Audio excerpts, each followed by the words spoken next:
Bismillahirrahmanirrahim. Assalamualaikum warahmatullahi wabarakatuh. Alhamdulillahirabbil alamin wassalatu wassalamu ala asyrafil anbiya'i wal mursalin wa ala alihi washabihi ajmain. Yang Musa Cikgu Salina binti Salim, penolong kanan pentadbiran. Yang Musa Cikgu Zaitun binti Saad, penolong kanan hal awal murid. Yang Musa Ustazah Huzaimah binti Jadi, penolong kanan co-curriculum. Cikgu Nurul Aini binti Idris, penyelaras program transisi. Cikgu Siti Roziah binti Muhammad Rejab, guru bimbingan dan kaunseling. Ahli-ahli jawatan kuasa program transisi. Guru-guru tahun 1. Yang saya hormati para waris anak-anak tahun 1 dan seterusnya yang saya kasihi anak-anak didik tahun 1. Alhamdulillah. Terlebih dahulu marilah sama-sama kita panjatkan rasa syukur kita ke hadirat Allah Subhanahu wa taala. Dengan izin dan limpah kurnianya dapatlah kita pada pagi ini kita dapat bersua dalam satu program transisi tahun 1, khususnya bagi slot Suai Kenal bersama dengan pentadbir. Salam perkenalan saya ulurkan. Saya Cikgu Asri alias Muhammad Asri bin Mahmud, Guru Besar Sekolah Kebahasaan Tengku Intan Sapinas, mulai bertugas di sekolah ini pada 5 Januari tahun 2020 menggantikan Tuan Haji Zulkifli bin Hassan yang bersara.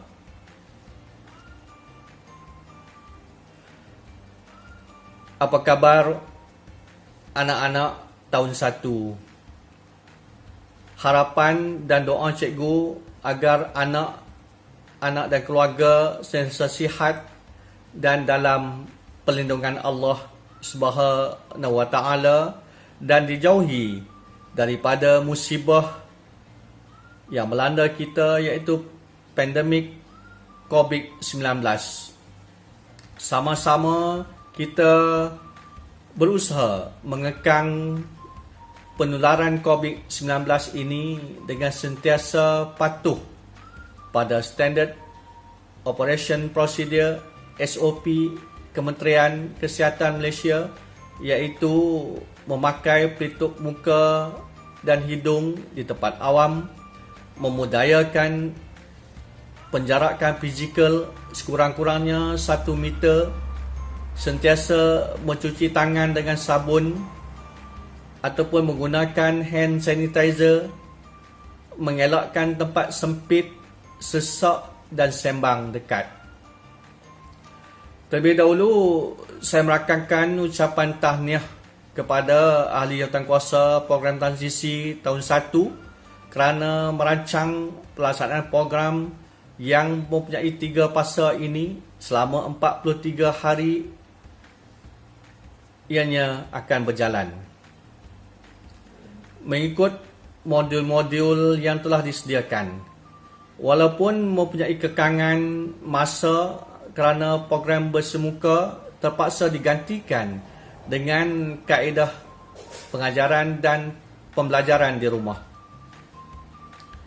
Para waris yang saya hormati sekalian, kasihan anak-anak kita yang tidak sabar dan teruja dengan uniform baru untuk memasuki alam persekolahan pada 20 Januari yang lalu. Namun, kita hanya dapat merancang. Allah jua yang menentukan. Situasi perkembangan semasa pandemik COVID-19 amat membimbangkan kita semua. Justru itulah pembukaan sekolah secara bersemuka digantikan dengan sesi persekolahan secara pengajaran dan pembelajaran di rumah PDPR kecuali kelas peperiksaan awam tahun 2020. Sebenarnya kaedah PDPR ini telah dilaksanakan pada tahun lepas lagi dan sebilangan besar anak-anak kita mempunyai pengalaman semasa di prasekolah dahulu. Para waris yang saya hormati sekalian, izinkan saya memberikan sedikit info berkaitan sekolah, terutamanya bagi waris yang baru menghantar anak-anak ke sekolah ini. Saya ucapkan selamat menjadi keluarga Sekolah Kebangsaan Tengku Intan Sapinas. Tahniah juga saya ucapkan kepada semua para waris yang memilih untuk penempatan anak-anak belajar di Sekolah Kebangsaan Tengku Intan Sapinas ini. Sekolah Kebangsaan Tengku Intan Sapinas yang dahulunya dikenali sebagai Sekolah Kebangsaan Penang 2 ini mula beroperasi pada 14 Jun 2015 dengan bilangan guru seramai 18 orang dan murid seramai 168 orang dan anggota kumpulan pelaksana seramai 2 orang. Kini Januari 2021, setelah 5 tahun berlalu, dengan nama baru Sekolah Kebangsaan Tengku Intan Sapinas, sekolah ini mempunyai murid seramai 486 orang dengan bilangan kelas berjumlah 17 buah, kelas pada aliran perdana, 2 kelas prasekolah dan 1 kelas program pendidikan khas integrasi PPKI dengan jumlah guru keseluruhannya 40 orang serta anggota kumpulan pelaksana seramai 5 orang. Bagi tahun 1, enrolment terkini ialah 81 orang dengan 3 kelas. Tuan-tuan dan puan-puan yang saya hormati,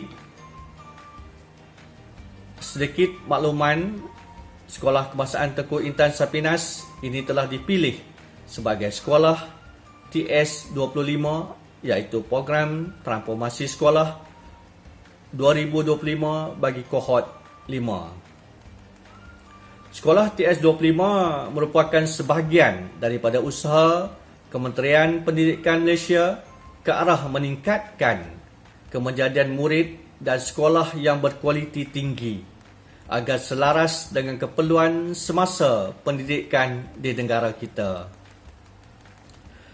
Matlamat utama program transformasi sekolah TS25 iaitu berdasarkan kepada 3 objektif. Maka Kementerian Pendidikan Malaysia telah menetapkan matlamat utama yang perlu dicapai oleh semua sekolah-sekolah di Malaysia pada tahun 2025, iaitu yang pertama, memantapkan kepimpinan sekolah. Yang kedua, memaksimumkan potensi guru dan murid menerusi peningkatan kualiti pembelajaran dan pemudahcaraan PDPC.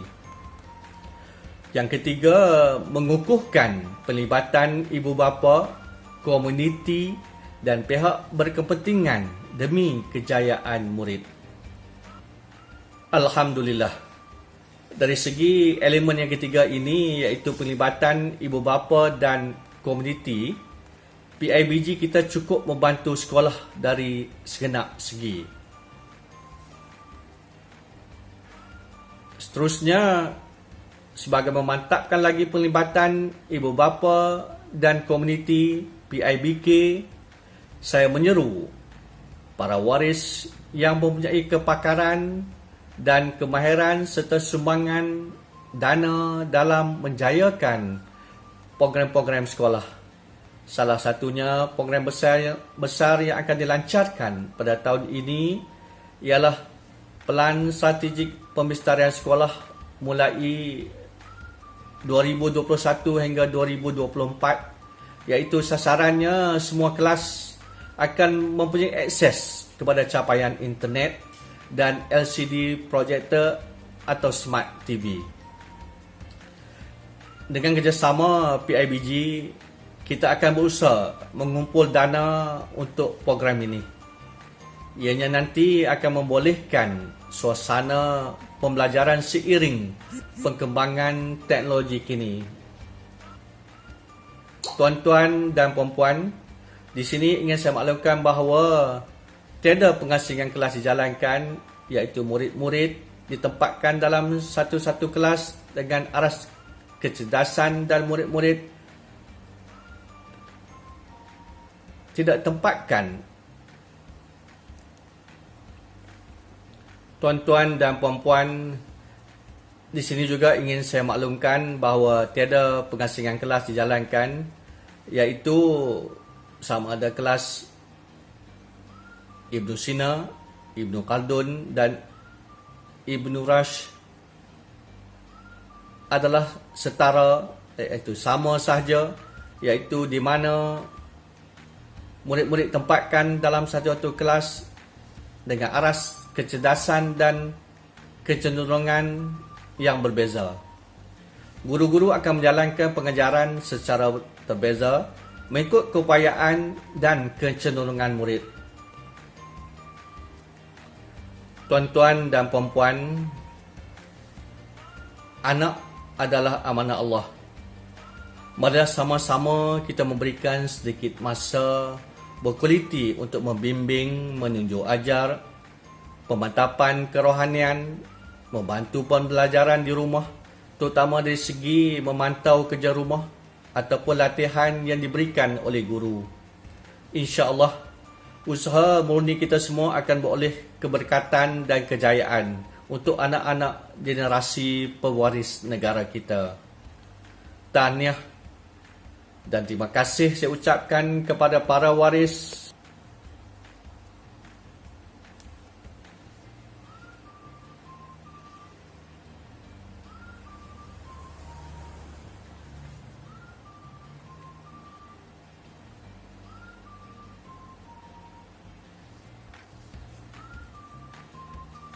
Tahniah dan terima kasih saya ucapkan kepada para waris, guru kelas dan guru mata pelajaran yang telah menubuhkan kumpulan WhatsApp kelas untuk memudahkan penyaluran maklumat dan menjalankan pengajaran dan pembelajaran di rumah PDPR.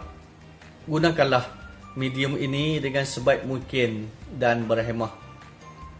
InsyaAllah, untuk penerangan berkaitan dengan modul transisi akan diperincikan oleh Cikgu Salina binti Salim, penolong kanan pentadbiran dalam slot seterusnya. Saya juga mengalu-alukan sekiranya para waris mempunyai cadangan dan perkongsian idea untuk penambahbaikan untuk kepentingan bersama, atau sekiranya mempunyai apa-apa jua permasalahan berkaitan pembelajaran anak-anak, juga boleh berjumpa dengan pihak pentadbir. Okey sekali, terima kasih saya ucapkan kepada semua pihak yang menjayakan program kita pada pagi ini. Kepada anak-anak tahun 1, selamat menjalani program transisi. Jaga diri, keluarga dan masyarakat. Patuhi SOP. Kita pasti menang. Sekian.